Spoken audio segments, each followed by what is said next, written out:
Hi. Let's start creating a new project and set the template to architectural.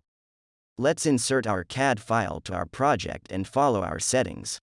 Set import units to millimeter to avoid scale differences. Wait to load our linked CAD file. Here it is. So these are our CAD files. Let's move to Properties and check these two boxes. By dragging the sides of the section box, we can modify our view on our floor plan. We do this to isolate the other drawings in our workspace. To remove the section box, let's uncheck the crop region. Before we start our model, we need to ensure our drawings are scaled correctly to our project. As you can see on the bottom center of our screen, these are the shortcut keys I used. Since our dimension is in the English unit, let's change it to a metric unit to match our floor plan. Select length and change to millimeter. All sets. Let's begin to trace our grids. From Architecture tab, select this grid icon. Make sure while you are doing this to align our grids to our drawing. To align, simply select the grid and select the Modify tab and find the Align tool. Let's copy our created grids. Make sure to check the Constraint and Multiple box. Note that while we copy our grids, it automatically rename itself. Moving on to our vertical grids, I used shortcut keys CS or Create Similar on the grid. Before copying our grids, make sure to rename with respect to the name of the grid line. Make sure to look on the bottom center of our screen to see our shortcut keys we used. Well done.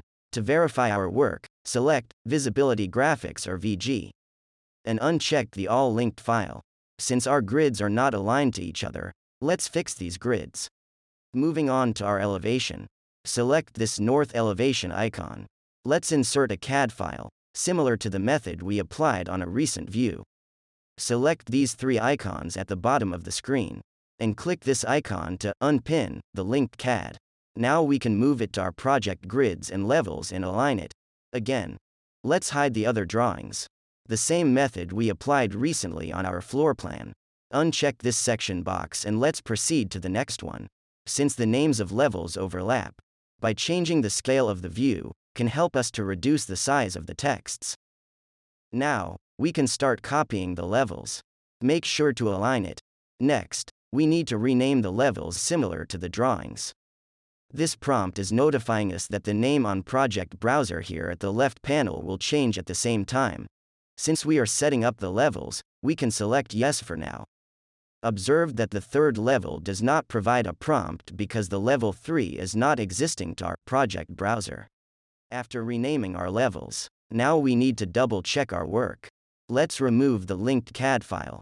Using our Visibility Graphics or VG, make sure these grids are extended to our levels. Finally, our grids and levels are now set. Let's save our work. If you have any questions, please leave your comment. Thank you for watching. Please like this video and subscribe to my channel. Bye.